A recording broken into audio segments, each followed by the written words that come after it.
Laura Bertram was, she was great. She was initially very reticent to do it. Laura's actually a very shy young lady, and but you know, very sexy, very beautiful, and she, I don't think, had really explored that side of herself. Takes a long time to look like a princess.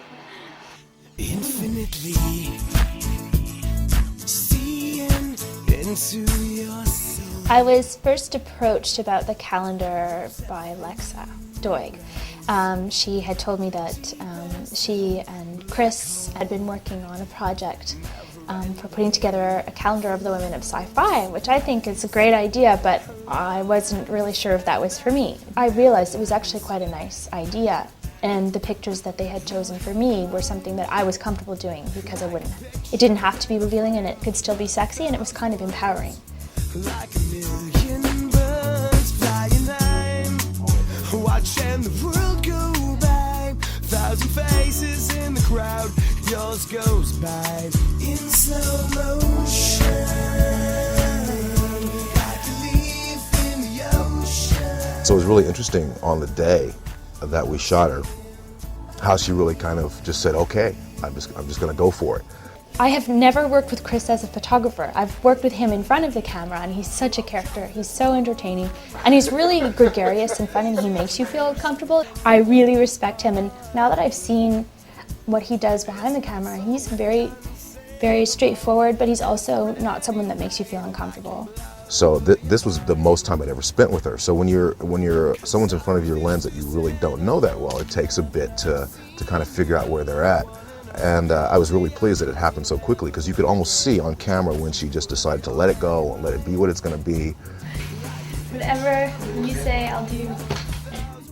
With photography, it's a little bit more difficult, to my mind, to actually convey multi-layers, whereas when you have time to develop a character on film, even if you don't have the greatest script in front of you, you still have the ability to work through it.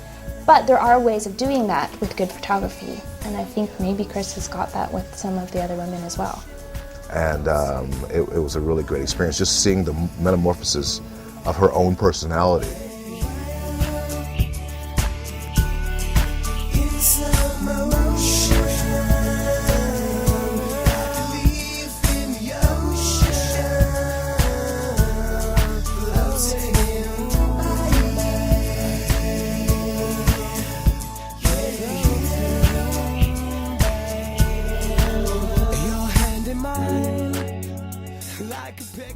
Women in sci-fi have the potential to be very strong, definitely. Like physically, they command your attention. My parents, specifically my mom, watched the old Star Trek, and she grew up with it, so she thinks it's just the greatest thing. She's like, oh my gosh, yay, you got onto a Star Trek show.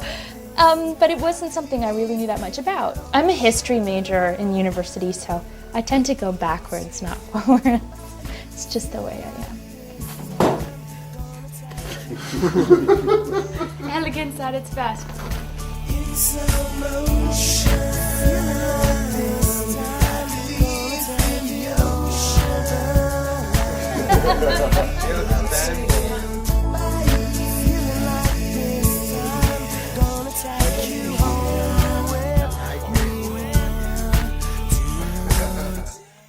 Infinitely seeing into your soul, the depth in your eyes, deep as a black hole, never ending, full of surprise, a love and respect that never dies. Your hand in mine, like a picture in a frame, worth 1,000 words, like a million birds flying high, watching the world go by. 1,000 faces in the crowd, yours goes by in slow motion. What is it that makes sci-fi fans so loyal? I think because they have a vested interest in hopefulness. I think one theme, especially the Gene Roddenberry shows, at least the earlier ones, was always done with the hope that there was going to be a a happy objective at the end, or whether it's the end result is happy. They were all aiming for peace or acceptance of sorts. And I think that's something a lot of people can relate to. Especially this day and age, we see a lot of volatility on television and we want to escape. Maybe it was a bit of a discovery for herself that she is this hot babe, you know, and other people see her that way. I love Chris Judge.